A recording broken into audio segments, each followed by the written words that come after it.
కార్తవీర్యార్జునుడు 1000 చేతులతో ఉంటాడు. ఆ కార్తవీర్యార్జునుడు ఎందుకో అరణ్యానికి వచ్చాడు వేటాడడానికి. విధి అని ఒకటి ఉంటుంది కదా, అప్పుడే ఆయనకి ఆకలేసింది, దాహం వేసింది. ఇక్కడ ఎవరున్నారని వెతుక్కుంటూ వెళ్ళాడు. అరణ్యంలో జమదగ్ని మహర్షి ఆశ్రమం కనపడింది. మళ్ళీ వెనక్కి రండి. పరశురాముడు దర్భలకి పళ్ళ కోసం వెళ్ళాడు. ఒక్క జమదగ్ని, రేణుకాదేవి, 4 కొడుకులే ఉన్నారు. వచ్చి మధ్యాహ్నం వేళ అయింది, నేను ప్రభువుని వేటకొచ్చాను, ఆకలేస్తోంది, ఆతిథ్యం ఇమ్మన్నాడు. ఇంటికొచ్చిన అతిథికి లేదనకూడదని వెంటనే తన దగ్గర ఉన్నటువంటి హోమధేనువు అంటారు, అంటే దాంతో ఏం చేస్తారు అంటే హోమం చేస్తుంటారు, ఆవు పాలతో యజ్ఞంలో వాడుతూ ఉంటారు. ఆ కామధేనువుని పిలిచి పదార్థములను సృజించమన్నాడు. ఎలా వశిష్ఠ మహర్షి రామాయణంలో విశ్వామిత్రుడికి ఆతిథ్యం ఇచ్చినప్పుడు పదార్థములను కామధేనువు చేత సృజింపచేశాడో, అలా కార్తవీర్యార్జునుడి సైన్యానికి, కార్తవీర్యార్జునుడికి వాళ్ళకిష్టమైన పదార్థాలేవో అవన్నీ రాసులుగా ఇమ్మన్నాడు జమదగ్ని. కామధేనువు వెంటనే ఇచ్చేసి అవన్నీ వడ్డించారు. రాజు అన్నీ తిన్నాడు. రాచబుద్ధి కదూ. ఆయన అన్నాడు రత్నహారీచ పార్థివ అని రాజుకు పేరు. రత్నహారీచ పార్థివ అంటే లోకంలో ఎక్కడ ఏ విలువైంది అందమైంది కనపడితే అది నాది అని పట్టుకుపోతుంటాడు రాజు. అదేమిటండి అని అడగడానికి ఉండదు. కాబట్టి రాజు అంటే ఎవరంటే రత్నహారీచ పార్థివ, రామాయణంలో వాడిన మాట. బాలకాండలో విశ్వామిత్రుడే చెప్పుకున్నాడు ఒకనకొకప్పుడు తాను రాజ్యం చేసే రోజుల్లో, నేను రత్నహారీచ పార్థివ, కామధేనువుని తీసుకుపోతానన్నాడు. కార్తవీర్యార్జునుడు ఆ మాట కూడా అనలేదు.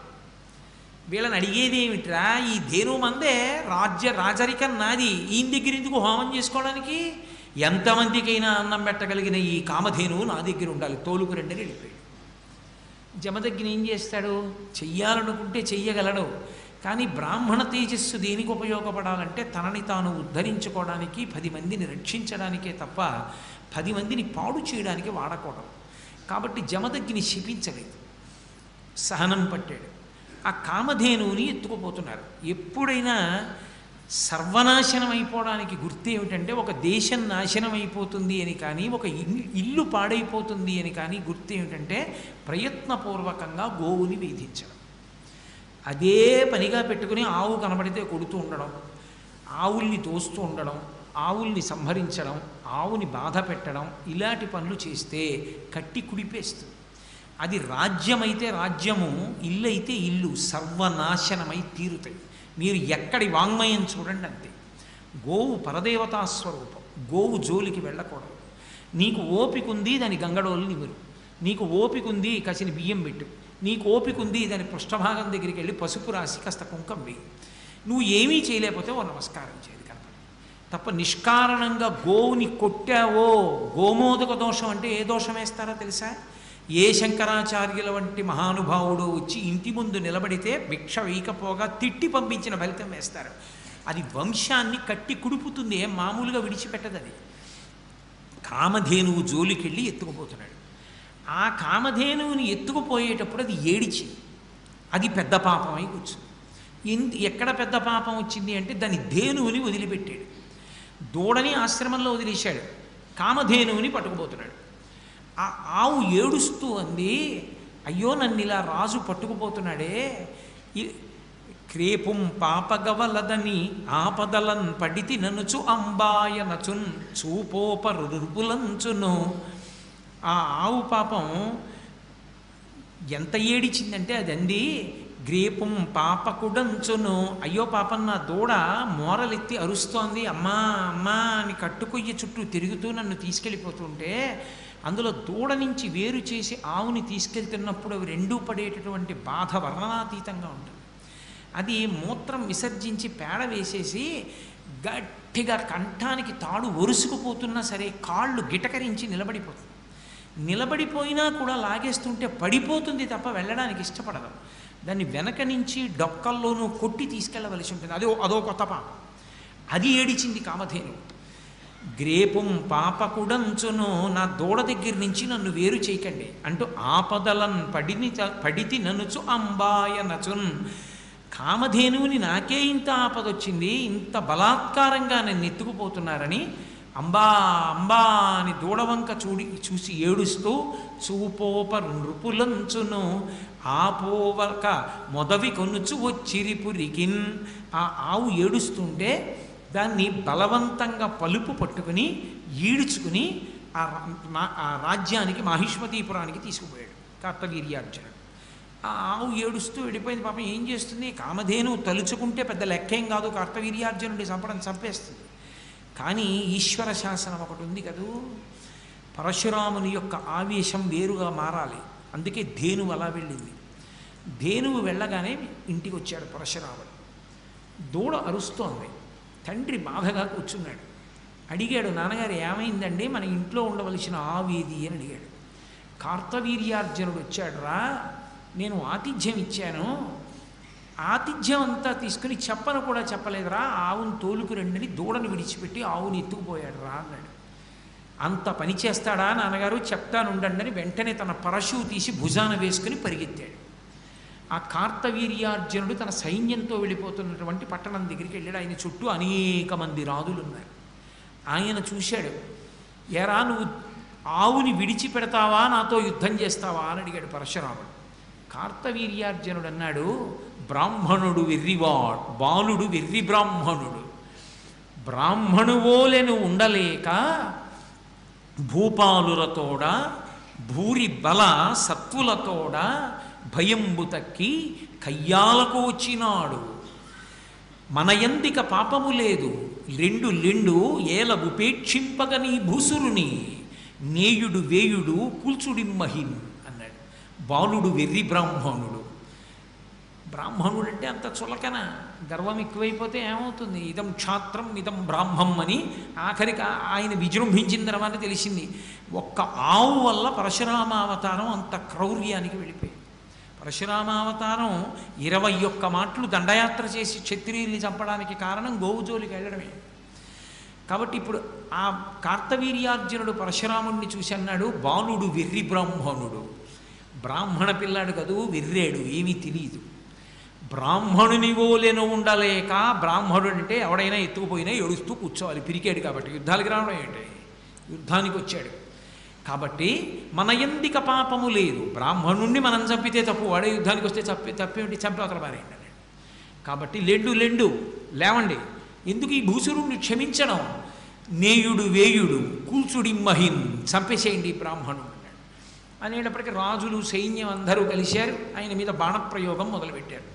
ఆయన వెంటనే ఆయనలో ఉన్నటువంటి శివకేశవుల యొక్క ఆవేశం బయటికి వచ్చి తన ఒక్క పరశువుతోటి ఆయన ధనుష్టంకారం చేసి బాణ పరంపరలతోటి ఈ మొత్తం సైన్యాన్ని పడగొట్టి ఒక్క దూకి తన యొక్క పరశువుతో కార్తవీర్యార్జునుడి 1000 చేతులు నరికేశాడు. 1000 చేతులలో 500 ధనస్సులు పట్టుకుని 500 బాణాలని ఏకకాలంలో ప్రయోగించాడు పరశురాముడి మీద. అసలు మీరు ఆ యుద్ధం జరిగితే ఆశ్చర్యపోతారు, అంత గొప్ప యుద్ధం అది.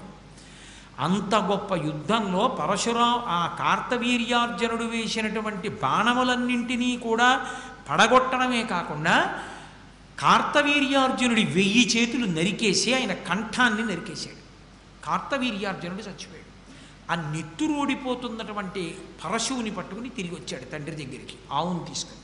నాన్నగారండి, ఆవును తీసుకొచ్చాను, కొన్ని లక్షల మంది సైన్యాన్ని తెగటార్చి కార్తవీర్యార్జునుడి యొక్క 1000 చేతులు నరికి చంపేశాను, అతని స్నేహితులు రాజుల్ని చంపాను, ఆవును తీసుకొచ్చాను అంటే తండ్రి జమదగ్గినన్నాడు, ఎంత పనిచేసావురా. ఒక ఆవు వాళ్ళు తీసుకెళ్ళిపోయారనుకో, అది మనకి అదృష్టం ఉంటే తిరిగి వస్తుంది, కానీ ప్రభువుని చంపావే అది చాలా దోషం. ప్రభువు విష్ణువాంశ సంభూతుడు, అంత గొప్ప చక్రవర్తి కార్తవీర్యార్జునుడిని చంపేశావే, ఇప్పుడు అటువంటి ప్రభువు మనకు ఎలా కలుగుతాడు?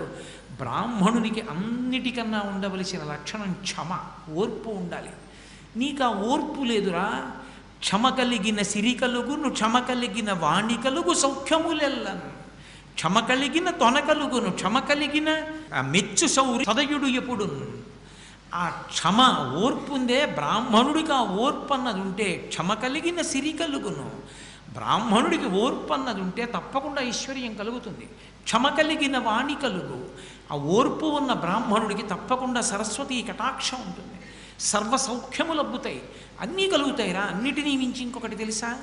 ఏ బ్రాహ్మణుడు ఓర్పు కలిగి ఉంటాడో ఆ బ్రాహ్మణుణ్ణి శ్రీ మహావిష్ణువు స్తోత్రం చేస్తాడు, ఆయన ఇష్టపడతాడు, వాడిని చూడండి రా అంటాడు.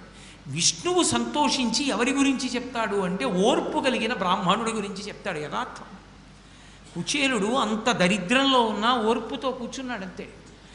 కూర్చున్నాడు కాబట్టి కుచేలుడు వస్తే కూర్చోబెట్టి ఆయన కాళ్ళు కడిగి తన శిరస్సు మీద చల్లుకుని రుక్మిణీదేవి శిరస్సు మీద చల్లాడు. చల్లి ఒక్క పిడికెడు తిని ఇంకొక పిడికెడు పోసుకోపోతుంటే, ఒక పిడికెడు తిన్నందుకు మీరు ఏమిచ్చారో నాకు తెలిసి ఇక తినకండి అంది రుక్మిణీదేవి. మిమ్మల్ని నన్ను కూడా ఇచ్చేస్తారా బ్రాహ్మణుడికి? ఓర్పు ఉన్న బ్రాహ్మణుణ్ణి చూసి విష్ణు అంత ప్రీతి చెందుతారు. కాబట్టి నీకు ఓర్పు లేదురా, ఓర్పు ఉండకపోతే ఆవేశం ఒకటే ఉంటే ప్రమాదం కదా బ్రాహ్మణుడికి. ఇంత తప్పెందుకు చేశావు? భూమిని ఏలేటటువంటి రాజుని చంపావు కాబట్టి తత్పాప పరిహారార్థం తీర్థయాత్రలు చేసి రమ్మన్నాడు. సరేనని బయలుదేరాడు. భూమండలం అంతా తీర్థయాత్ర చేశాడు. తీర్థయాత్ర చేసి చిట్ట చివరికి మళ్ళీ తల్లిదండ్రుల దగ్గరికి వెళ్ళాడు. వెళ్ళి తల్లిదండ్రులకు మొక్కాడు, నమస్కరించాడు. కాలం గడిచిపోతోంది. ఒకనాడు మళ్ళీ అరణ్యానికి దర్భలు తీసుకురావడానికి వెళ్ళాడు. ఏమిటంటే రోజు అలా పెడతారా అంటే, మనం ఉద్యోగానికి వెళ్ళినట్టే వాళ్ళు పెడతారు. అసలు కౌశలము అని బ్రాహ్మణుడికి మొట్టమొదట గురువుగారు నేర్పేది ఏది అంటే, కౌశలము అన్న మాటకు అర్థం ఏమిటంటే నేర్పరితనము అని అనుకోకూడదు. నేర్పరితనాన్ని కౌశలం అనరు. నేర్పరితనాన్ని కౌశలం అంటే దానికి అర్థం ఏమి ఉండదు. ఎందుకంటే ఆ నేర్పరితనము అన్న మాట అన్ని వేళలా అలాగే చెయ్యాలి అని ఏముండదు. అసలు నిజంగా చెప్పాలి అంటే నేర్పరితనం ఏ పరిస్థితుల్లోనూ విస్మరించకుండా చేయవలసి. 1000 దొంగతనాలు ఇంత సఫలంగా చేశాను, ఒక్క దొంగతనం ఏదో మామూలుగా చేశాను, దొరికితే తెలియదని చేస్తాడేంటి? వీపు చీరేస్తారు. మిగిలిన 1000 కూడా బయటకు వస్తాయి. ఎప్పుడు చేసినా నేర్పరితనంతో చెయ్యాలి. అంటే నేర్పరితనము కౌశలము ఒక మాట కాదు. కౌశలము అన్న మాటకు అర్థం ఏంటంటే, బ్రాహ్మణుడు ఒకటి తెలుసుకోవాలి. తనకి ఎంతవరకు అవసరమో అంతవరకే పుచ్చుకోవాలి తప్ప తనకు అవసరము కాని దానిని అపేక్షించకూడదు. అందుకే దర్భ కొయ్యడం నేర్పుతారు. దర్భ కోసేటప్పుడు అది పుచ్చిపోయిందో తెగిపోయిందో అయ్యుండి ఆ దర్భ పనికిరాదు అంటే కొయ్యరు, వదిలిపెట్టేస్తారు. పనికొచ్చే దర్భ అయితే పీకేయకూడదు. మొదలంట పీకేస్తే మళ్ళీ పెరగదు. దర్భని మొదలు దగ్గర ఎంతవరకు కొయ్యాలో అంతవరకే కొయ్యాలి. కోస్తే అది మళ్ళీ పెరుగుతుంది. పెరిగితే మళ్ళీ రేపు పొద్దున్న ఏమైనా కార్యం చేయడానికి దర్భలు ఉంటాయి.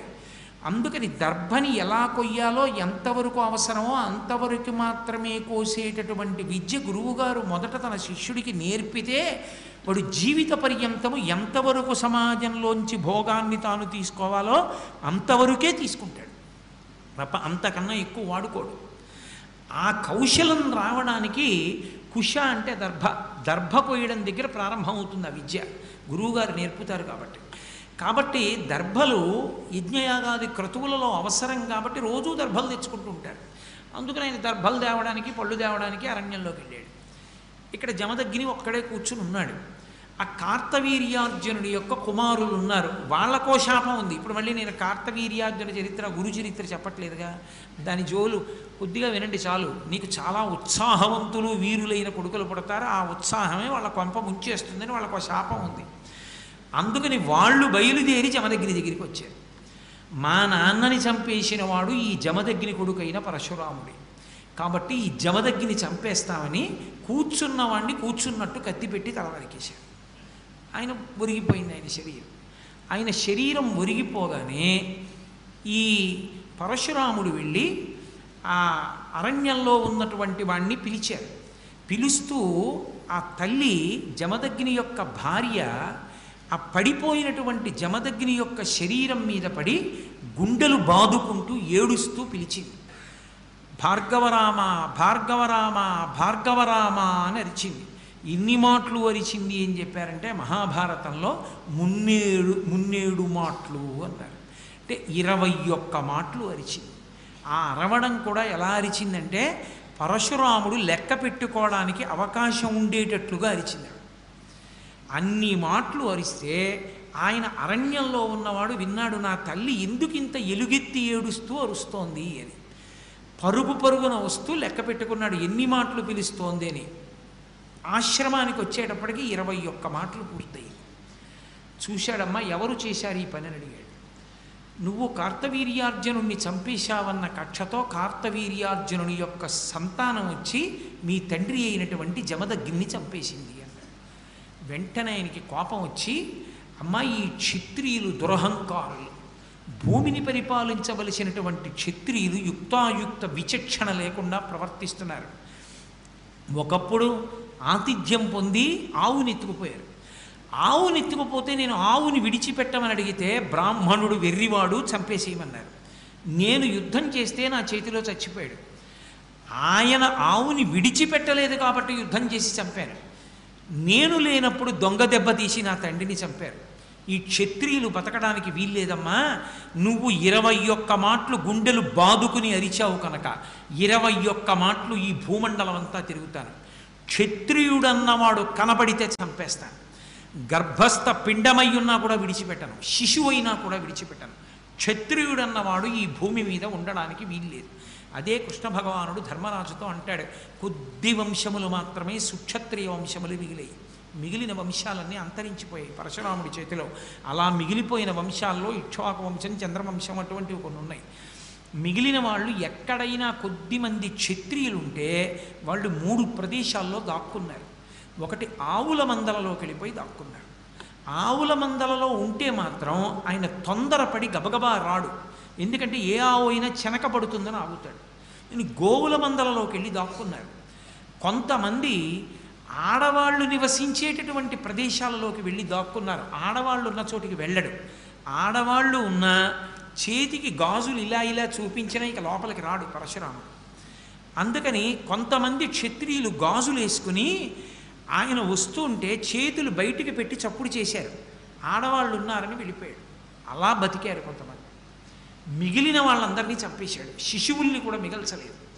21 మాటలు భూమండలం అంతా తిరిగి క్షత్రియులన్న వాళ్ళని విడిచిపెట్టకుండా సంహరించి ఈ నెత్తురంతా తీసుకెళ్ళి కురుక్షేత్రంలో 5 హ్రదములు తవ్వాడు. 5 చెరువులు తవ్వి 5 చెరువులు ఈ క్షత్రియుల యొక్క నెత్తుటితో నింపాడు. వాటిని శమంతక పంచకం అని పిలుస్తారు. 5 నెత్తుటి చెరువులు చేసి 5 నెత్తురు తీసి తండ్రికి పితరులకు తర్పణం చేశాడు. అది ఆవేశం. అందుకని ఆవేశావతారమైంది. అంత ఆవేశాన్ని పొందినటువంటి అవతారం దాని ఉద్ధతి అసలు దాని గురించి చదవడం, దాన్ని ఊహించడమే చాలా కష్టంగా ఉంటుంది. అంత దారుణంగా చంపేశాడు 21 పర్యాయాలు. మళ్ళీ బ్రాహ్మణుల వలన క్షత్రియ వంశాల వృద్ధిలోకి వచ్చాయి. అదొక ధర్మ సూక్ష్మం. ఇప్పుడు దాని గురించి నేను ప్రస్తావించక్కర్లేదు. నేను మహాభారతం ఆదిపర్వం చెప్పినప్పుడు విన్న వాళ్ళకి జ్ఞాపకం ఉండే ఉంటుంది. కాబట్టి బ్రాహ్మణుల వలన క్షత్రియ వంశాలు మళ్ళీ వృద్ధిలోకి వచ్చాయి. 21 పర్యాయములు భూమిని అంతటినీ పర్యటించి శమంతక పంచకాన్ని ఏర్పాటు చేసి 5 చెరువులు నెత్తుటితో నింపి పితృదేవతలకు తర్పణలిస్తే పితృదేవతలు కనపడన్నారు, ఎంత అసాధ్యపు పని చేశావురా, బ్రాహ్మణ వంశంలో పుట్టి 21 మార్లు క్షత్రియుల్ని సంహరించి భూమండలాన్నంతటినీ తన స్వాధీనం చేసుకున్నాడు. ఎక్కడ పుట్టవలసిన వాడు? ఈ క్షాత్రం గాది కడుపున పుట్టవలసినవాడు. అక్కడ పుట్టుంటే సుక్షత్రియుడయ్యి ఏమై ఉండేదో. ఆ తినే హవిష్యపాత్ర మారడం, చెట్టుని కౌగిలించుకోవడంలో భృగువు చెప్పినట్టు చేయకపోవడంలో ఇంత ఉపద్రవం వచ్చేసింది. ఆవేశావతారం అయిపోయింది. అది అయిపోయి ఇంతమంది పితృదేవతలు చెప్పి తీర్థయాత్రలు చేయమంటే మళ్ళీ తీర్థయాత్రలకు బయలుదేరాడు. తీర్థయాత్ర అంతా చేశాడు. చేసి వచ్చి ఒక్క పరశురాముడు రామాయణ కాలం, భారతకాలం ఎన్నిటితో సంబంధం ఉన్నవాడు. ఒకానొకప్పుడు అశ్వమేధయాగం చేశాడు. అశ్వమేధయాగం చేసి ఈ భూమిని అంతటినీ దానం చేసేస్తాను. ఆయనదేగా భూమి. ఈ భూమిని అంతటినీ దానం చేస్తాను. ఈ భూమిని అంతటినీ దానం చేస్తే పుచ్చుకోగలిగిన బ్రాహ్మణుడు ఎవడని అడిగాడు. ఏ బ్రాహ్మణుడు పుచ్చుకుంటాడు? ఈ భూమిని అంతటినీ ఇచ్చేస్తానంటే అంటే అలా పుచ్చుకోగలిగిన సమర్థత ఉన్నవాడు, అన్ని ప్రాణులకు అన్నం పెట్టవలసిన వాడు కశ్యప ప్రజాపతి ఒకడే. ఎందుకంటే జీవులన్నీ కశ్యప ప్రజాపతి బిడ్డలు. అందుకని కశ్యప ప్రజాపతికి దానం చేశాడు. కశ్యప ప్రజాపతి అంటే ఎంత శక్తివంతుడో తెలుసా? ఇప్పుడు దాన్ని చెప్పవలసిన అవసరం లేదు, కానీ బ్రహ్మవైవర్త పురాణంలోంచి ఒక మాట చెప్తా. అధర్మం ఎక్కువైపోయి ఒకానొకప్పుడు భూమి కిందకి కుంగిపోయింది. కుంగిపోతే నా బిడ్డలకి అన్నం లేదు, నువ్వు కుంగిపోతే ఎలా, పైకి రావాలి, మళ్ళీ చాలామంది ప్రాణులు నష్టమైపోతున్నారని ఆయన భూమి కిందకి వెళ్ళి తన ఊరువుల్ని అంటే తన తొడల్ని అడ్డుపెట్టి పైకెత్తాడు. కశ్యప ప్రజాపతి తపశ్శక్తి అంతటిది. కశ్యప ప్రజాపతి యొక్క ఊరువుల మీద పైకి లేచింది కాబట్టి ఈ భూమికి ఉర్వి అని పేరు వచ్చింది. అందుకు ఉర్వి. కశ్యప ప్రజాపతి దానం పట్టాడు కాబట్టి పరశురాముడి దగ్గర భూమికి కాశ్యపి అని పేరు వచ్చింది. ఈ రెండు పేర్లు కశ్యప ప్రజాపతి వల్లే వచ్చాయి. భూమినంతటినీ పుచ్చుకున్న కశ్యప ప్రజాపతికి పరశురాముడి శక్తి తెలుసు. ఆయన అన్నాడు, నువ్వు నాకు దీన్ని దానం చేసేసావు, దానం చేసేసిన తర్వాత ఇంకా దీని మీదే నువ్వు ఎలా ఉంటావు? ఈ ఇల్లు మీకు దానం చేసేసానండి అని చెప్పి నేనే ఆ ఇంట్లో ఉంటున్నాను అనుకో, నీకెందుకు ఆ దానం? ఇచ్చేయాలి కదా, ఇంకా నువ్వు ఉండకూడదు, కాబట్టి భూమిని విడిచిపెట్టి వెళ్ళిపోవాలన్నాడు. ఎక్కడికి వెళ్ళిపోతానంటే దక్షిణ దిక్కుకు వెళ్ళమన్నాడు. తిన్నగా వెళ్ళి మహేంద్రగి పర్వతం మీద కూర్చున్నాడు. అది ఎక్కడిది అంటే ఆ యువతలో ఉన్న పర్వత శిఖరం మీద నిలబడి సముద్రుణ్ణి పిలిచాడు.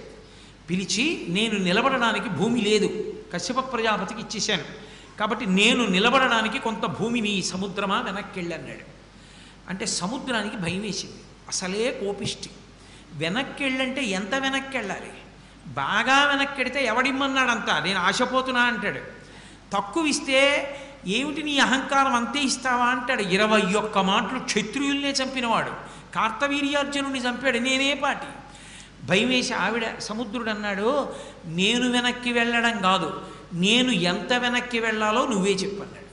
ఎంతవరకని ఇలా ఎలా చెప్పనన్నాడు. నీ పరశువు విసురు, అది సముద్రంలో ఎక్కడ పడుతుందో అక్కడ వరకు వెనక్కి వెళ్ళిపోతానన్నాడు. గిరగిర తిప్పి విసిరాడు. విసిరితే ఆ పరశువు సముద్రంలో పశ్చిమ దిక్కుకి ఎంత దూరం పడిందో సముద్రం అంత వెనక్కి వెళ్ళింది. అందుకే ఇప్పుడు ఉడిపి మొదలైనటువంటి క్షేత్రాలు ఉన్న ప్రదేశం అంతా యథార్థమైన భూమి కాదు, సముద్రం పరశురాముడికి చోటిస్తే వచ్చిన భూమి. అందుకే ఆ క్షేత్రాలన్నిటినీ కలిపి ఒక పేరుతో పిలుస్తారు, పరశురామ క్షేత్రాలంటారు. అప్పుడు ఎవ్వరూ ఆ ప్రదేశానికి వెళ్ళలేదు, అనుష్ఠానం లేదు, బ్రాహ్మణులు లేరు. అప్పుడు ఆయన ఏం చేశాడంటే ఆంధ్రదేశం, కర్ణాటక, ద్రవిడ దేశం నుంచి కొన్ని బ్రాహ్మణ కుటుంబాలని తీసుకెళ్ళాడు. వీళ్ళు మళ్ళీ వెనక్కి వెళ్ళిపోతారేమోనని, వెనక్కి వెళ్ళిపోతే ఇదేమిట్రా విచిత్రంగా ఉన్నామని చెప్పి వీళ్ళని వాళ్ళు వెనక్కి రాకుండా ఉండడం కోసమని సంప్రదాయం మార్చాడు పరశురాముడు. అందుకే ఆంధ్ర, కర్ణాటక, ద్రవిడ దేశాల్లో శిఖ వెనక్కి ఉంటుంది, ఇక్కడ పెట్టుకుంటారు పిలక. ఒక్క కేరళ రాష్ట్రంలో మాత్రం మధ్యశిఖా సంప్రదాయం, ఇక్కడ శిఖ ఉంటుంది, ఇక్కడ శిఖ పెట్టుకుంటారు. అందుకే శంకరాచార్యుల వారి తండ్రి గారికి శిఖ ఇక్కడ ఉంటుంది, మధ్యశిఖ. ఇప్పటికీ మీరు కేరళలో నంబూద్రి బ్రాహ్మణుల్ని చూస్తే ఇక్కడ శిఖ ఉంటుంది. మధ్యశిఖా సంప్రదాయం పరశురాముడు ప్రవేశపెట్టింది. మళ్ళీ వాళ్ళు తిరిగి వస్తే ఇదేమిట్రా పిల్లకి ఇక్కడ పెట్టుకున్నావు నువ్వు అంటారు, ఇంకా వెళ్లకుండా ఉంచడానికి అలా సంప్రదాయం మార్చాడు. అక్కడ వ్యవస్థనంతటినీ పెంచి పెద్ద చేశాడు. అక్కడే శంకరాచార్యుల వారు అవతార స్వీకారం చేశారు. అటువంటి పరశురాముడు ఆ మహేంద్ర పర్వతం మీద కూర్చుని తపస్సు చేయడం మొదలెట్టాడు. ఆయన ఈ తపస్సు చేయడానికి పూర్వమే పులితెరువుకొస్తున్నటువంటి ఒక బ్రాహ్మణ పిల్లవాడిని రక్షించాడు. ఆ రక్షింపబడినటువంటి పిల్లవాడే పరశురాముడికి గొప్ప చిలికాడు, శిష్యుడు అయ్యాడు. ఆయనకి అకృతవరుణుడు అని పేరు.